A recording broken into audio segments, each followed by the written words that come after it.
Ricardo Agraz, uno de los líderes de arquitectura en México, en América Latina, sin lugar a dudas, uno de los que yo llamaría 5 mejores arquitectos que hay en la ciudad de Guadalajara. Para toda la gente que nos visita de fuera de México, Guadalajara es la segunda y la tercera ciudad más importante que hay en el país, pero por mucho la más importante en cuanto a su belleza arquitectónica y en cuanto a la ciudad y en cuanto a la gente de Guadalajara, la comida de Guadalajara, los edificios y la arquitectura de Guadalajara es maravillosa.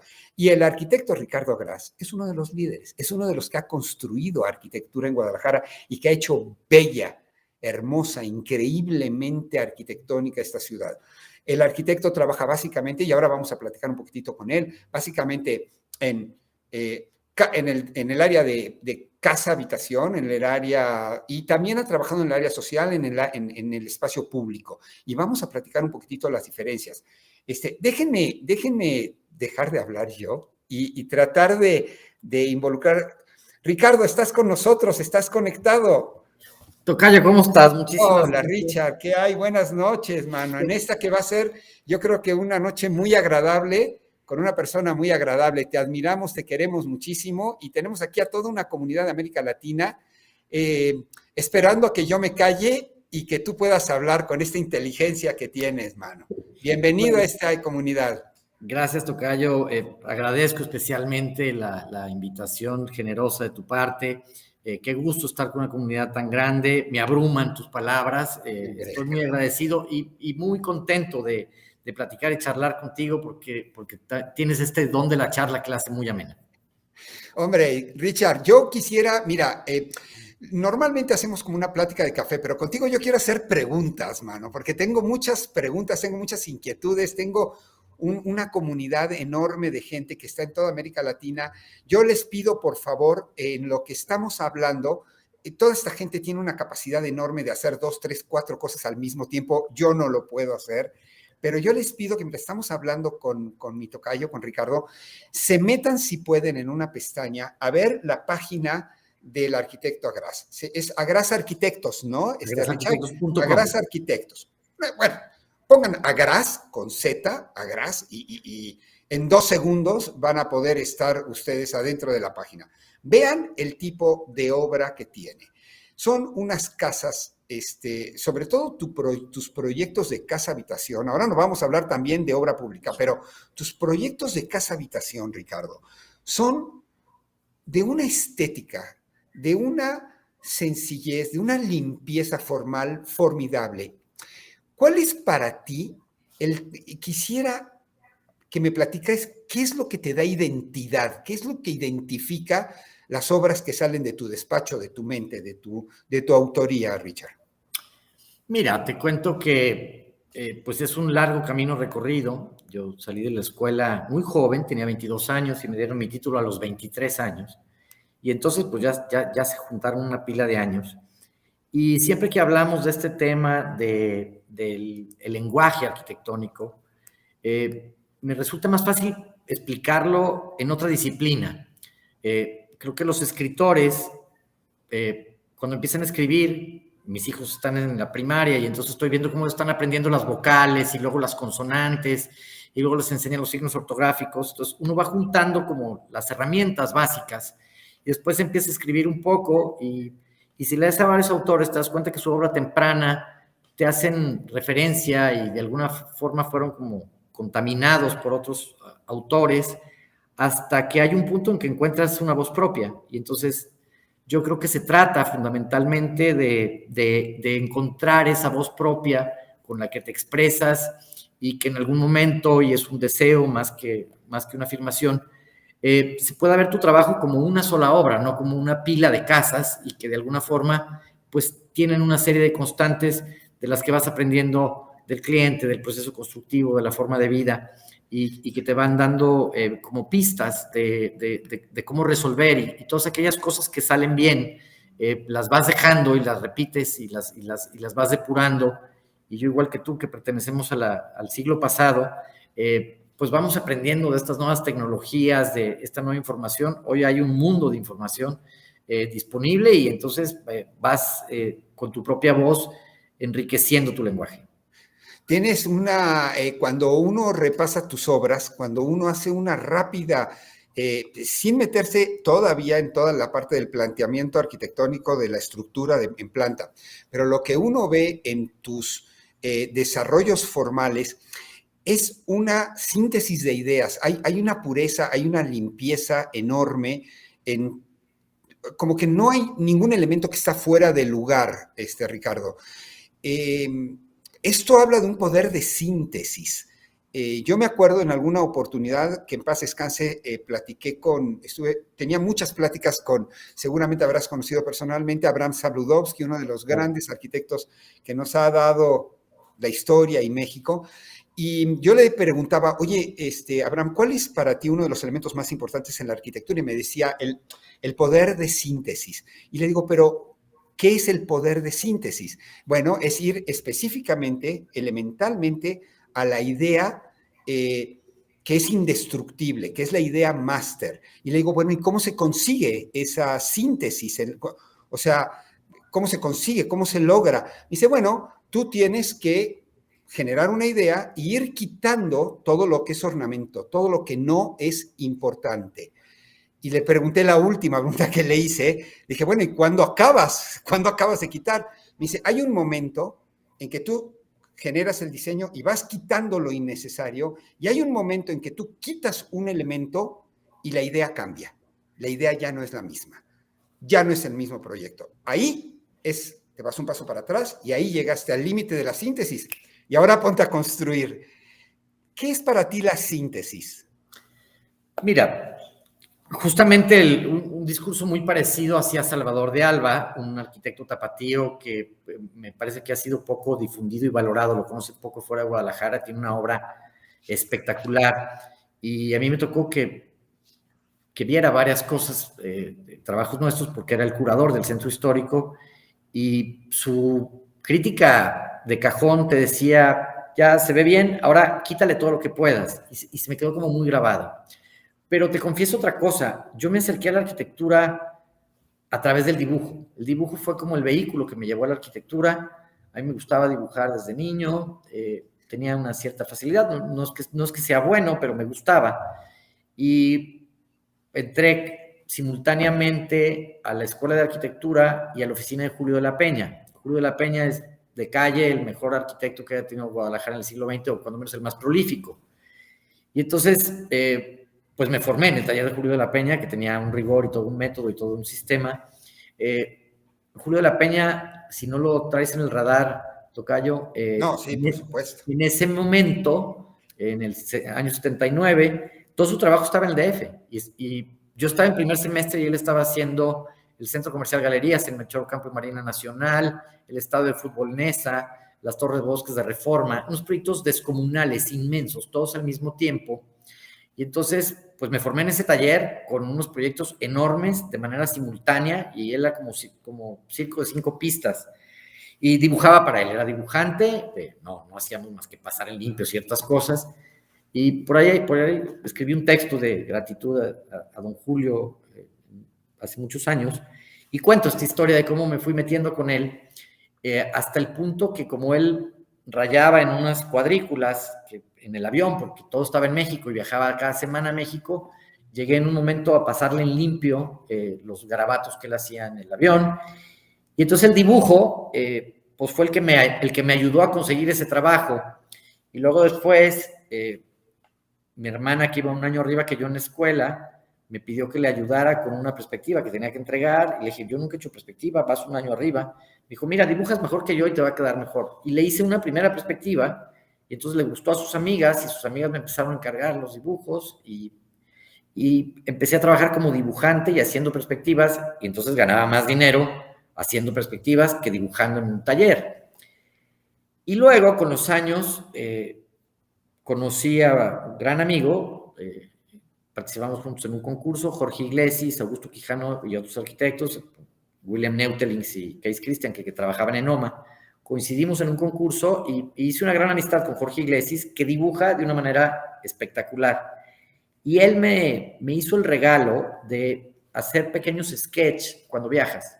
Entonces empecé a comprar cuadernos y hacer dibujos, y por ahí andan algunos apuntes. Pero tú en los dibujos es cuando sintetizas tus obras. Claro. O sea, el tema de la síntesis se da en la obra, porque yo veo tus obras, las veo en planta arquitectónica, las veo en fachadas, las veo en alzados, y no podría quitar nada. O sea, no sé cómo llegaste al tema, por eso te preguntaba el tema de la síntesis, si se va dando en tu proceso o se da al final de la obra, como en el caso de Abraham Sabludowski, ¿cómo lo manejas?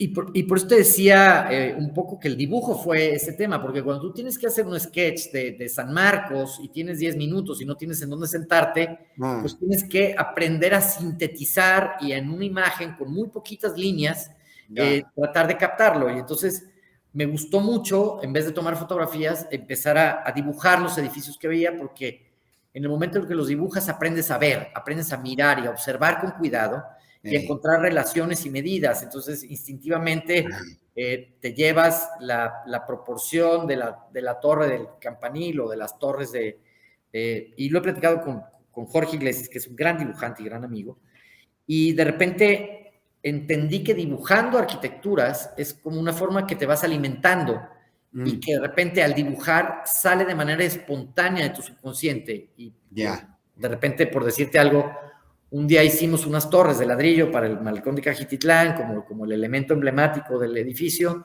y alguien me dijo, oye, se parece mucho un dibujo que hiciste de las torres de San Gimignano. Entonces dije, claro, me encantaría que cuando las estaba pensando, hubiera ido a mis cuadernos a buscar, pero en el fondo traía guardada, porque lo que dibujas no se te olvida. Cuando haces un dibujo, lo puedes volver a repetir, se te queda grabado en la memoria. Entonces, creo que la síntesis es ese proceso y yo sigo trabajando mucho a mano y sigo revisando, incluso una vez que se pasó el plano en limpio en la computadora, le vuelvo a poner un papel encima y lo vuelvo a rayar a mano, no para mejorar el dibujo, sino para poderle dedicar tiempo de análisis y de pensamiento, y es cuando le empiezas a sacar y a quitar cosas. Y estoy totalmente de acuerdo contigo, que a veces te enredas y llega un momento, y hay algunos proyectos que son más pesados que otros, digo, ahí no logré quitarle todo lo que le quería quitar. Claro. Así que creo que el truco fue el dibujo, que me hizo aprender, y yo reviso mis cuadernos de dibujo, y al principio mis dibujos eran muy elaborados, porque yo dibujaba como para otras personas a partir de que me encargaban dibujos. Cuando yo empecé a dibujar para mí mismo, o sea, para no mostrarle a nadie, si no es un dibujo, le empecé a quitar sombras, le empecé a quitar árboles, le empecé a quitar detalles y texturas, y se empezó a hacer un dibujo muy más simple, esbelto. Sí, muy sintético. Sí. Y otro accidente es que la primera vez que me hice algo para mí, en el año 96, por alguna razón, me fui a vivir a la que fue la casa que construyeron mis padres cuando se casaron. Sí.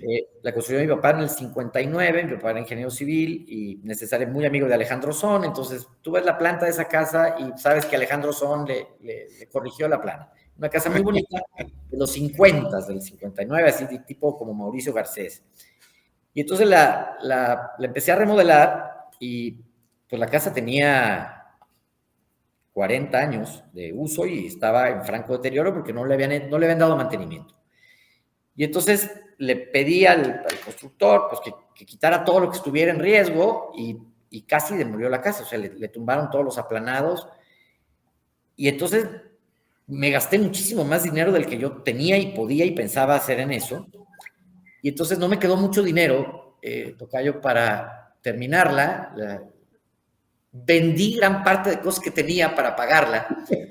Yo pensaba en aquella época... No eres caso único, ¿eh? No eres caso único. Yo pensaba en esa época que la iba a pintar de muchos colores porque estábamos en los 90s y entonces Legorreta y Barragán, y entonces yo estaba pensando que si el muro mandarina, y como estaba de distintos colores, le pedí al pintor que la pintara toda blanca para ver por cuáles colores me iba, y a la hora que la puse toda blanca, la casa cambió de una manera radical. Yo la había vivido, la había conocido, había vivido ahí vivía mi abuelo, y el blanco le dio como una nueva personalidad siendo el mismo espacio, y eso me llevó a que, como no tenía mucho presupuesto para amueblarla, decidí no colgar un solo cuadro, poner muy poquitas piezas y armar una estética con muy poco presupuesto, y entonces me gustó esa estética. Te diría que me hice minimalista por pobre, y me gustó porque pues, mientras menos cosas le pongas, el cliente está más contento porque gasta menos dinero, y empezó a hacerse esta línea más limpia. Te me adelantaste a una pregunta que te iba a hacer casi inmediatamente después. Hay un como hilo conductor en todas tus obras, que es este manejo del color blanco. Yo lo he visto en otros arquitectos también y he aprendido en algunas pláticas que he tenido, por ejemplo, con Miguel Ángel Aragonés. He aprendido a ver, él me llevó a ver algunas de sus obras y cosa que he hecho también un poco contigo, que me han enseñado a ver la cantidad de colores que hay en el blanco, si es que lo sabes manejar. Bueno, ya nos contaste la anécdota de dónde viene el color blanco. ¿Qué te ha dado ese manejo del color blanco? Porque no he visto trabajos en otras tinturas que no sea el blanco en tu obra, y sí da unos grises, unos matices, unos colores que van, si te quedas observando la obra por más de 3, 4 minutos, empiezas a observar una cantidad de matices. Además, el transcurso del tiempo, el horario, claro. No es lo mismo ver tu obra o cualquiera de las obras a las 12 del mediodía, a las 5 de la tarde, a las 8 de la mañana. ¿Qué te ha dado por esta profundidad del blanco en tus obras? Ciertamente ese ejercicio me dejó una lección, o sea, con blanco es más fácil. También contarte que pues hicimos una carrera juntos, hemos sido grandes amigos, socios y colaboradores de muchos proyectos, hemos concursado muchísimas cosas, justamente este equipo, Augusto Quijano, Jorge Iglesias y tu servidor. A veces 2, a veces los 3, acabamos de participar juntos en un concurso en Chile hace unos meses, y Augusto se metió al blanco, y Augusto es mucho más autor del blanco. Entonces, un maestro del blanco. Tener un amigo de esa estatura que te muestre el camino del blanco, pues no te puedo decir que no me contaminó ese tema. Pero la razón verdadera, aparte de este ejercicio de la remodelación de la primera casa que habité como propia, es que soy de una generación bien rara, porque en la escuela nos enseñaban a Gropius, a Le Corbusier, a Wright y a Kahn, y en el momento en que yo salí de la escuela, lo que sucedía en Guadalajara eran techos inclinados, tejas, cantera, rústico. Entonces, yo no tenía trabajo, tocayo. O sea, lo que a mí me habían enseñado a hacer, lo que aprendí en la oficina de Julio de la Peña, lo había que un puente. hacer, la gente no lo quería. Creo que el gran amor que tengo por las casas es que no hice casas durante los primeros 15 años porque pues tuvo que pasar mucho tiempo para que saliera de la escena esa arquitectura vernácula, regionalista, que estaba como muy arraigada en ese momento. Entonces, digamos, la arquitectura más moderna que se permitía en los 80s, finales, principios de los 90s, tenía mucho color. Entonces yo siempre he contado que nos pusieron una borrachera de color en los 80, que el blanco, y fue lo que me pasó en mi casa, me sirvió como depuración. Era una limpieza. Claro, y un día le leí un artículo Oye, pero qué atrevido cuando lo que todo el mundo te estaba pidiendo, lo más comercial eran los colores barragonescos, que a veces no están tan bien manejados, y tú de repente vienes con una pureza del blanco. Bueno, pero ¿a quién le vas a vender algo? Claro, leí un artículo de Navarro Valdeveg y algún día estuve en Guadalajara y me tocó entrevistarlo. O sea, acompañar a un periodista que me casé con ella y que me dijo, ayúdame a preguntarle, porque yo que le voy a preguntar. Entonces nos sentamos a platicar con Navarro Valdeveg y tiene una historia muy bonita. Dice, mira, las ballenas cuando nacen son limpias, puras, muy bonitas.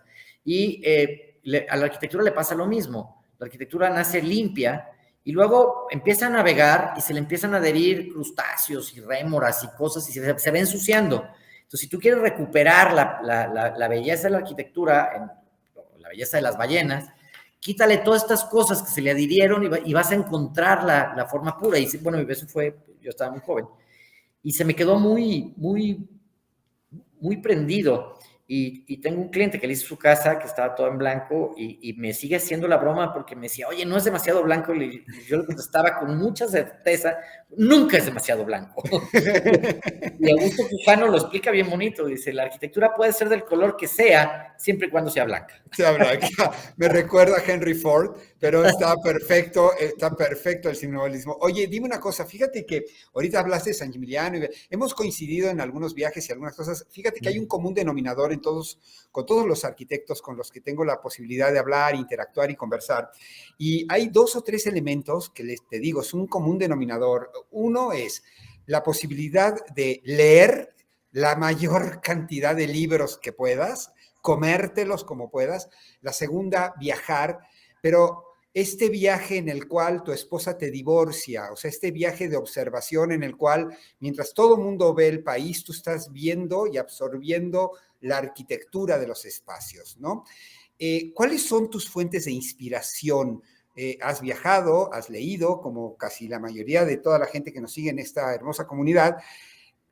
¿Tienes algún elemento particular, alguna fuente especial de inspiración, aparte de estos grandes maestros de Guadalajara, unos monstruos de Guadalajara que nos has Claro, fíjate que yo sin duda me califico con un tipo con una suerte bárbara, porque ciertamente a partir de que mi papá vivía un poco, siendo ingeniero civil, estaba metido muy en el tema de la arquitectura. Mi papá restauraba iglesias antiguas. Mi papá trabajó con Pedro Castellanos, un arquitecto que Pedro Castellanos, Ursúa, Díaz Morales y Barragán fueron los primeros 4 arquitectos de Guadalajara. Solo que Pedro Castellanos se ordenó sacerdote y después la segunda parte de su ejercicio la hizo en arquitectura eclesiástica, y mi papá trabajó con él y heredó su despacho y se dedicaba un poco a eso. Entonces, nací metido en ese universo de libros y de obras y de dibujos y mesas, pero este evento que te cuento, y aprovecho para hacer un comercial, Augusto Quijano acaba de sacar su libro después de muchos años, que recoge 40 años de arquitectura. El libro está precioso y me pidió que le escribiera un texto, y junto con varios amigos de él, le escribimos algunos textos, y ahí cuento esa historia de cómo conocí a Quijano en este concurso, y ese concurso, que por suerte lo ganamos,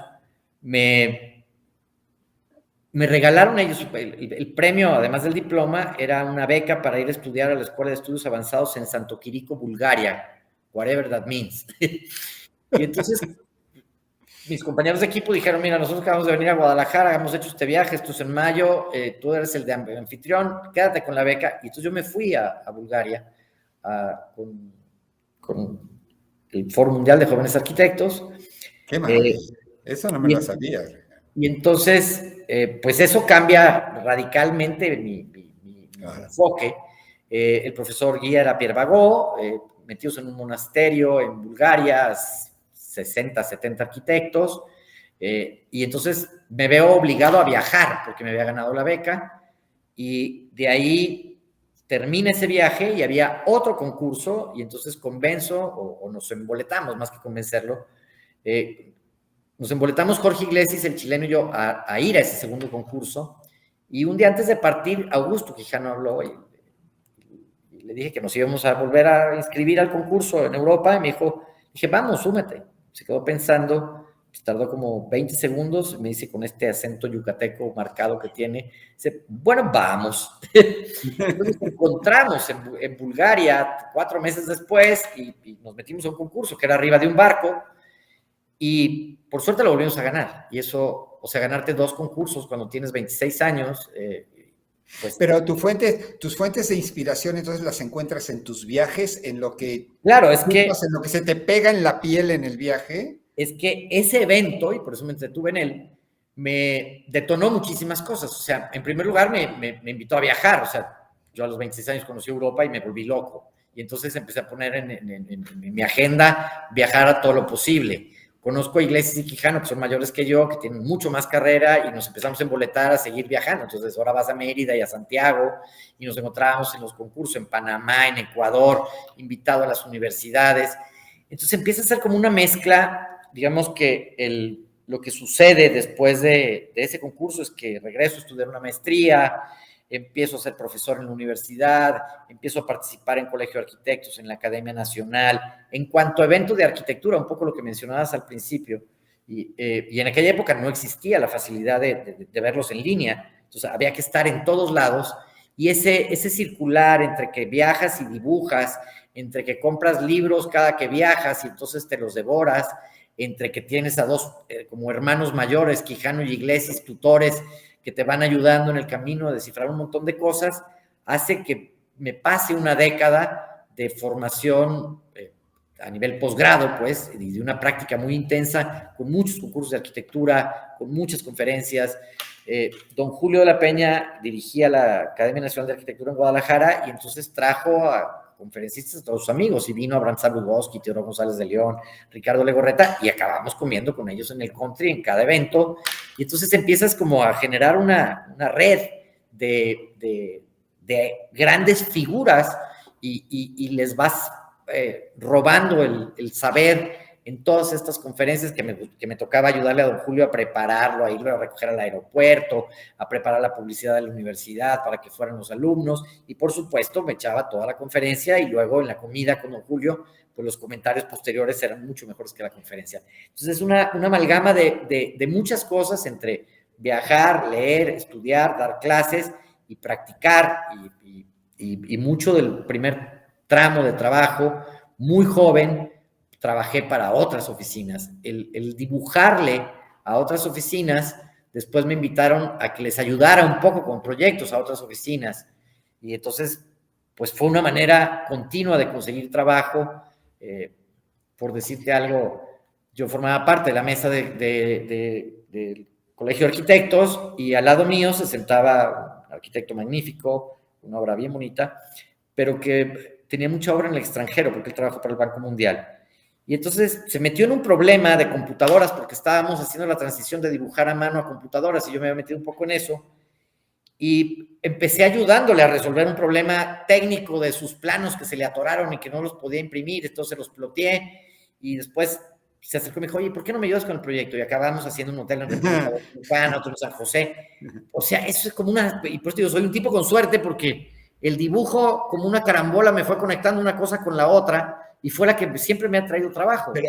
Pero ¿sabes qué? Que percibo la importancia que tiene, o sea, estás manifestando la importancia que tiene el saber poder absorber de la gente que está al lado tuyo, enfrente tuyo, ya sean grandes maestros de arquitectura, un poquitito lo que hablábamos al principio, lo que mencionaba al principio, esta capacidad de poder ver y observar de la gente que tienes enfrente, aunque no sea el gran maestro, aunque no tengas a Frank Gehry aquí enfrente hablándote, sino aunque tengas a tu maestro de obras, puedes aprender si sabes observar, si sabes oír, si sabes traducir lo que te están diciendo a tu mundo. Fíjate, te quería preguntar, el arte en general, el arte, la música, influencia un poco en ti. Yo veo tus obras y veo, perdón que te lo diga, pero yo veo a Mondrian, mano. Yo veo a Piet Mondrian en blanco y negro.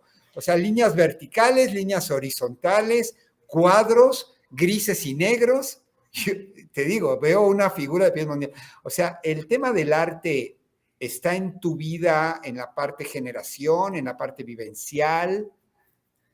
Sí, vuelvo a la figura de mi padre.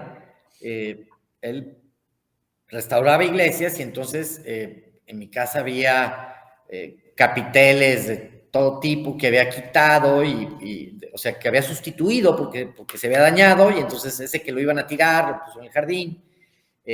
Había muchas antigüedades y tenía un gusto muy especial por los muebles Knoll. Entonces yo conocí a los 8 o 10 años los muebles Knoll y él estaba suscrito a la revista de Scandinavia Design.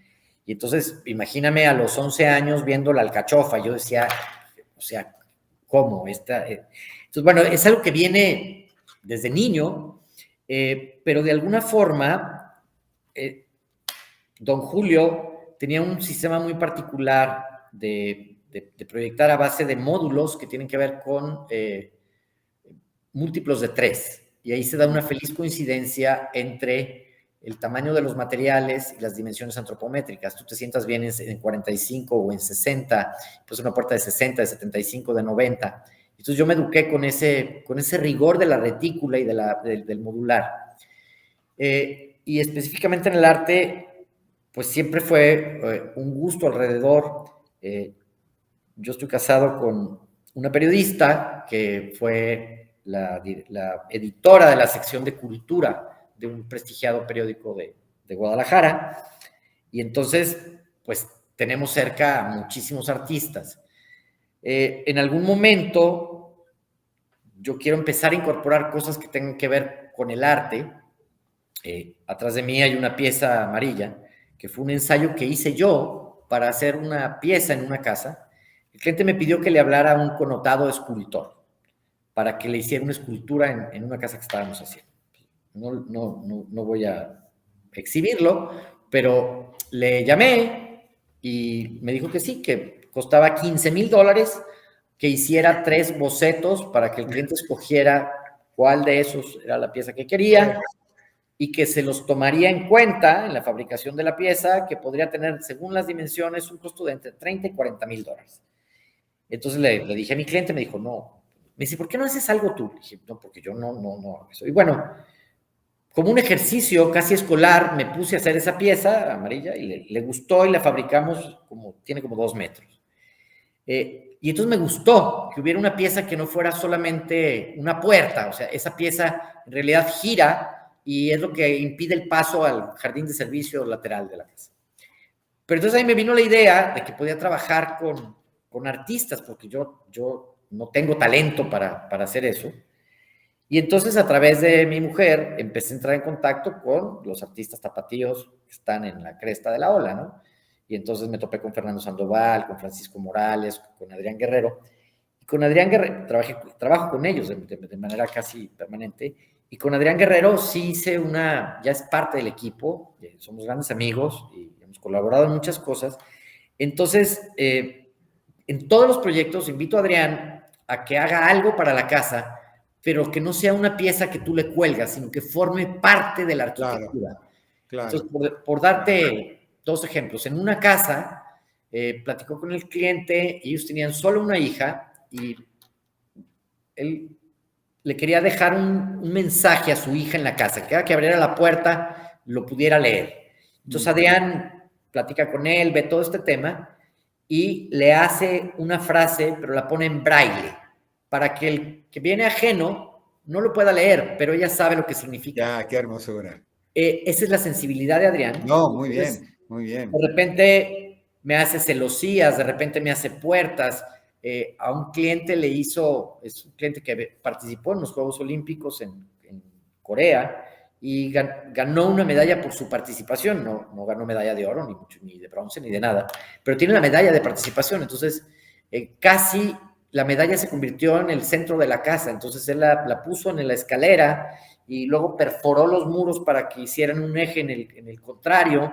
Entonces, no puedes pasar por la escalera sin que la medalla sea como el eje protagónico, que sirvió como ejemplo a sus hijos, y hoy sus hijos son grandes deportistas de alto rendimiento. Entonces, hace menos tiempo de lo que tenemos trabajando, o sea, te diría del año 2006, 2007, es que incorporamos a un grupo de artistas que siempre participan con nosotros. Adrián Guerrero casi de cajón.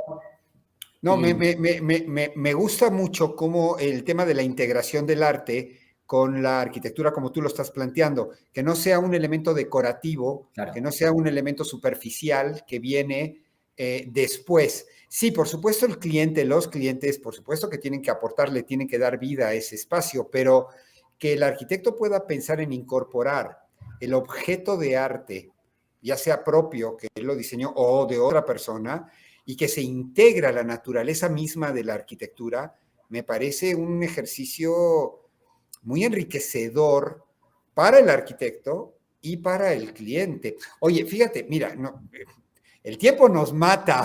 Podríamos tú y yo, como en los viajes, podemos estar 4 horas hablando, ¿no? Sí, pero aquí nos van a colgar.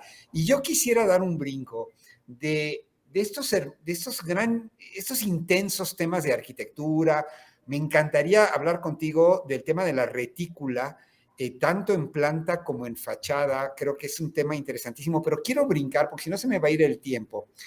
Y la posibilidad de que tú hagas estas obras, estas grandes obras que estás haciendo, esta cantidad, la verdad es que eres un arquitecto, es un despacho muy prolífico, afortunadamente, se debe a que tienes un manejo muy interesante con el cliente, con los clientes. Y yo quisiera dejar un poco la teoría para ir a la praxis y que tú nos lleves de las manos y nos digas, ¿Cuál es tu experiencia con los clientes? Cómo los consigues? ¿Dónde están? ¿Es el cliente reiterativo? ¿Es el cliente nuevo? ¿Tú haces un esfuerzo de marketing de ir hacia allá o esperas a que venga? ¿Cómo es tu relación en la búsqueda del cliente? Y una vez que lo tienes, ¿cuál es tu experiencia con el cliente? Claro, mira, justamente cuando yo empecé a hacer dibujos por accidente, me di cuenta que era más fácil hacerte tu propio trabajo, buscar tu trabajo, no ir a pedir trabajo. Entonces, en ese momento entendí que tú tienes que convencer o tienes que traer el trabajo, porque el trabajo no va a llegar a tu puerta. Cuando montamos la oficina, el primer tramo de la carrera lo hice asociado con Héctor Eduardo Ortiz Mariscal, una empresa que se llamaba Demasi Arquitectos, y pusimos un anuncio en la sección amarilla. Todas las llamadas que llegaron de la sección amarilla fracasaron. No se contrata un arquitecto por el directorio telefónico.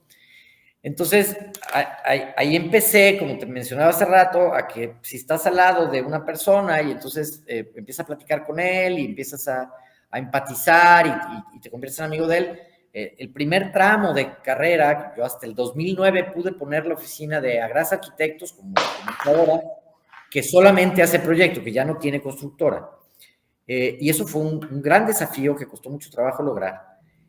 Y se logra a partir de entender que el trabajo lo traes tú, no te llega. Y me explico, varios ejemplos. Uno es tener amigos en todos lados. Entonces, a mí me sientas en una boda y yo empiezo a platicar con el que está al lado y acabo haciéndole su casa en algún momento. Se te da de una manera muy fácil, sí, honestamente. o sea, no soy huraño en ese sentido, donde me pongas platico, pero también he entendido que hay que fabricarte. Fíjate, el primer proyecto de obra pública que yo hice fue remodelar una esquina, una plaza que en medida exacta tiene 1,50 por 15 metros. 1,50 de fondo. ¿Cómo? Una calle. Es que abrieron la avenida, ampliaron la avenida y demolieron lo que había en ese pedazo y entonces quedó una finca que lo único que la cortaron toda para ampliar la calle y quedó 1,50 de fondo de la casa y 15 metros de largo que tenía. Es una puerta y media, o sea, es claro, una puerta. Eso fue la avenida Munguía, que la demolieron en los años 50, y entonces yo pasaba por ahí todos los días porque estaba a 2 cuadras de mi casa. Entonces veía esa esquina y decía, ahí quedó el muro de adobe, y entonces me puse a hacer un proyecto, ¿qué haría yo ahí? Y entonces hice un muro y una parada de camión con un árbol, como un ejercicio casi escolar para mí, y un ingeniero que me había hecho los cálculos estructurales quedó en la dirección de obras públicas y yo, ni corto ni perezoso, fui y le dije, oye, fíjate que en la esquina de mi casa hay esta esquina y podríamos hacer esto. Y es una obra bien fácil, es un muro y una banca donde siembras un árbol. Me dijo, ¿y lo que quieres es que te contrate? No, quiero que lo hagas. Claro, ¿quieres poner tu nombre ahí? No, no me interesa poner mi nombre. No lo podía creer. Entonces ese muro, esa obra es un muro que tapaba el muro de la casa de al lado, una banca, una cubierta de lámina con un par de tensores, una esfera se hizo de concreto, yo quería que fuera de cantera, y un árbol. Y la pude fotografiar. Y entonces comprendí que podía ir con los políticos y decirle, oye, podemos arreglar esta esquina. Entonces yo me le acerco a los nuevos presidentes municipales. Siempre hay un alumno, un compañero, alguien que conoce al que quedó en la dirección de obras públicas, que está en el networking. Eso es networking. Y entonces tú vas y le dices, oye, en esta esquina podemos hacer eso, y hemos hecho más de 100 parques de bolsillo, y eso nos permitió entrar en contacto con autoridades, y bueno, por fortuna ahora, de manera permanente nos hablan para ayudarles a hacer ciertos proyectos, pero a la fecha sigo yendo a bodas y tratando de traerme la casa. ¿Sabes? No, me parece importantísimo. Lo he podido platicar con muchísima gente. Tú puedes usar las redes sociales, puedes usar cualquier elemento para mostrarte, pero realmente creo que este juego de saber trabajar los contactos y saber cuándo y cómo hablar con la gente y saber que la gente entienda que tú puedes resolver una necesidad de ellos como arquitecto, creo que es importantísimo. No sé si mucha gente de la que nos sigue sabe, yo te conozco hace tiempo y sé que en los últimos años has combinado este trabajo de tu despacho con el trabajo de la obra pública, de la cual, pues no sé si quisieras hablarnos un poquitito, porque ha sido muy interesante. ¿Cómo has podido trabajar y ser contratado para desarrollar obra pública y al mismo tiempo manejar tu despacho? ¿Cuál es la experiencia que te deja la obra pública? ¿Cuáles son las diferencias que hay? Perdón, son muchas preguntas, No, discúlpame. pero es la misma en Es el que nos fondo. está ganando el tiempo, entonces quiero que nos platiques un poco esta experiencia en la Y obra pública. trato de concentrártela en una sola respuesta. Una vez que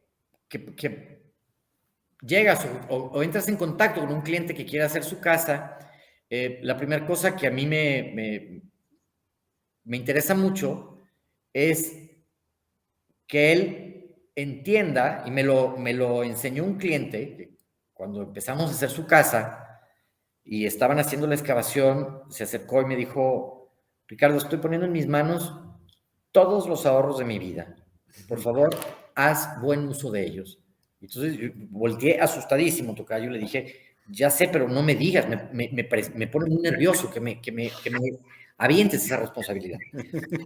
Y a partir de esa casa, que es hace 20 años que me regalaron esa casa, y hablé con él ayer, por cierto, entendí que el cliente está poniendo en tus manos todos los ahorros de su vida, y algunos todavía van a sacar un crédito y van a quedar hipotecados 20 años. Entonces yo cuido el dinero de mis clientes más que el mío.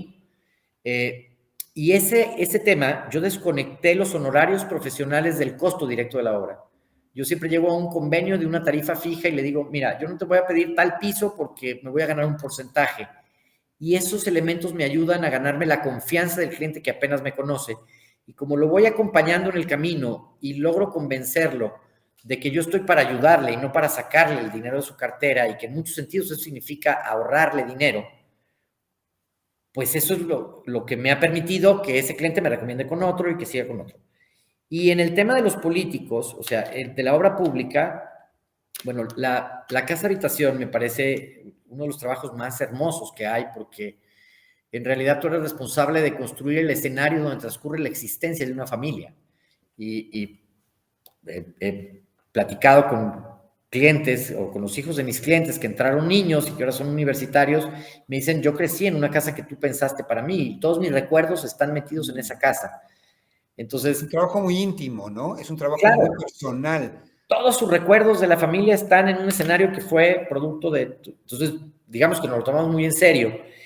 Y cuando tú trabajas en obra pública, te das cuenta que estás construyendo escenarios de personas que no conoces.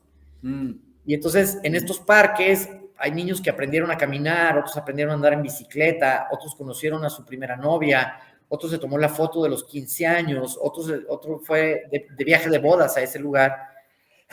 Y entonces, cuando tú tienes oportunidad de hacer un proyecto que incida en más personas que una sola familia, pues la satisfacción es descomunal. Claro. En algún momento nos ganamos el concurso para hacer el proyecto de la Ciudad Judicial del Estado de Jalisco, que es un edificio de 65,000 metros cuadrados, y que estaban todos los juzgados y se pusieron en un solo lugar.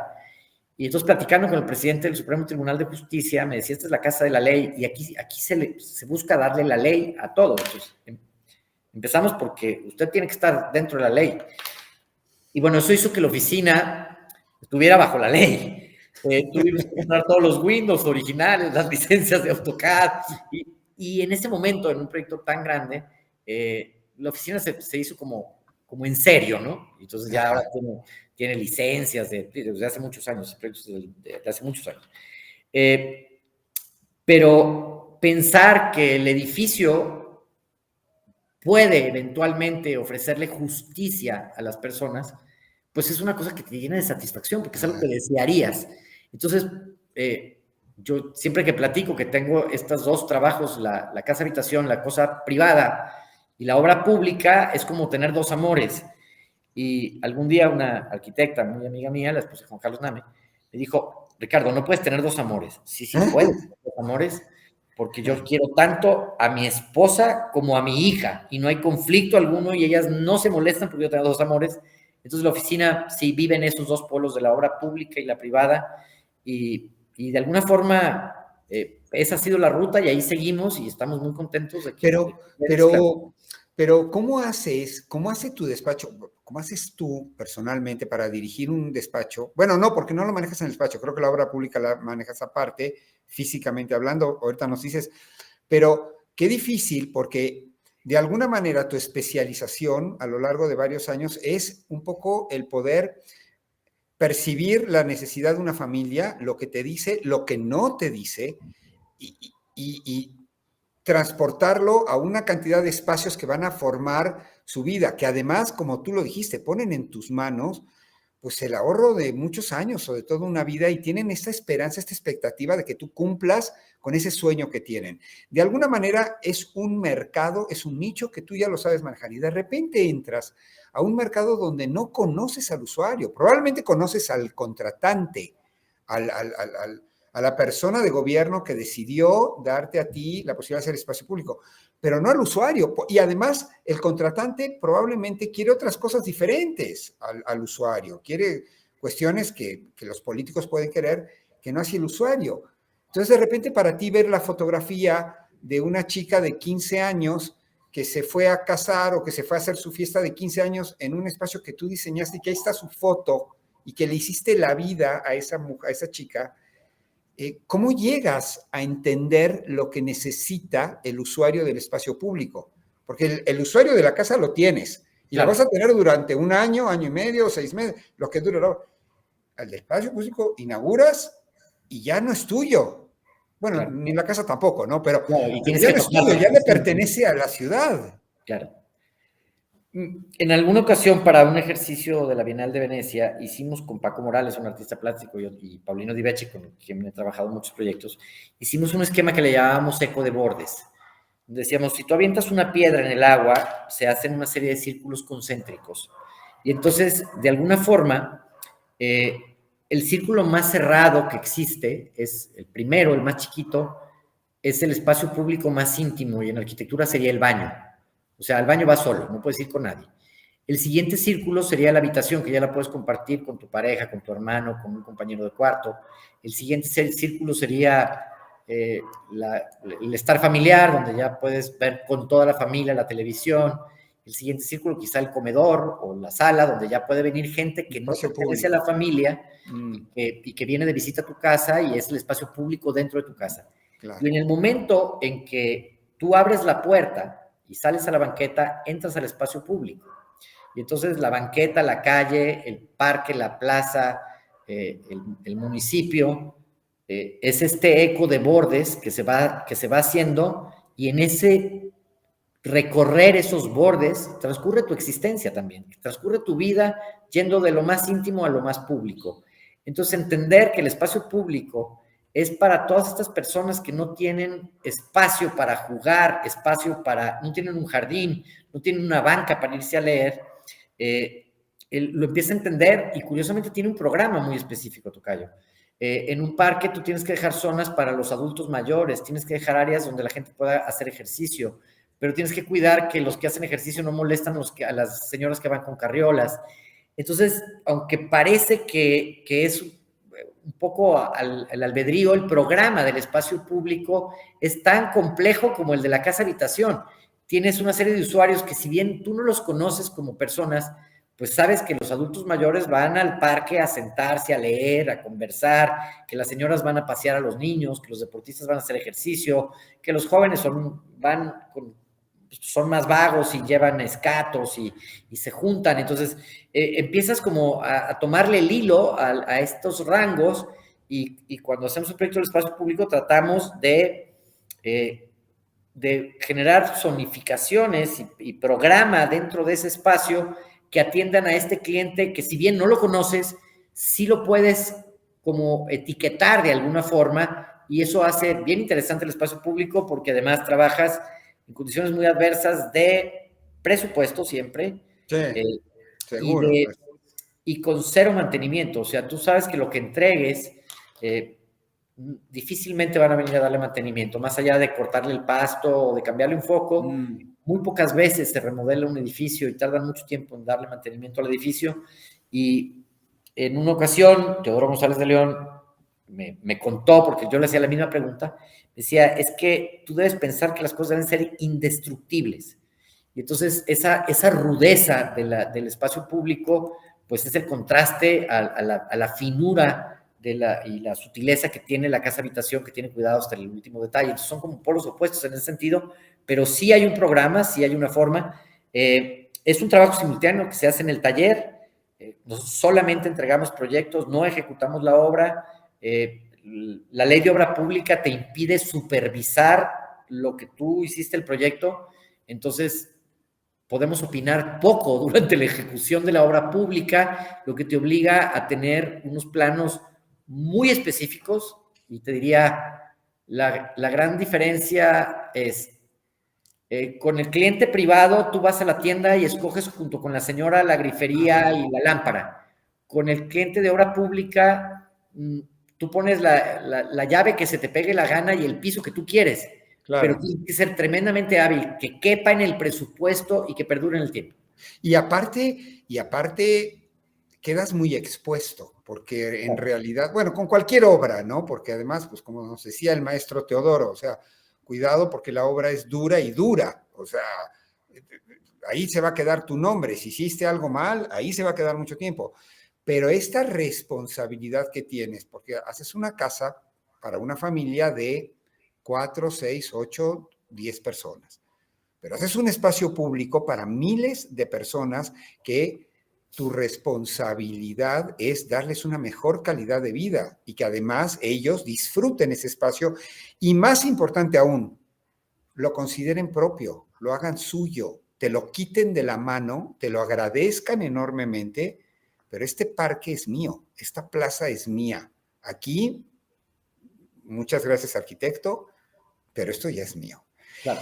Oye, pues me gustó muchísimo, Ricardo. Tenemos, te digo, este limitante de tiempo.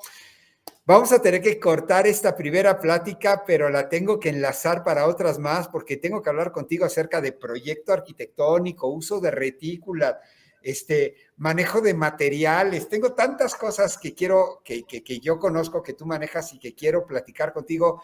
Así es que voy a hacerte una extensión a otra invitación, más o menos en corto plazo, porque además así me lo va a pedir la comunidad. Yo te agradezco, Richard, esta hora de tu tiempo que nos has brindado, que nos has regalado con esa delicadeza, con esa sapiencia y con este poder de comunicación que te da a ti la gran conversación. O sea, te lo agradezco mucho.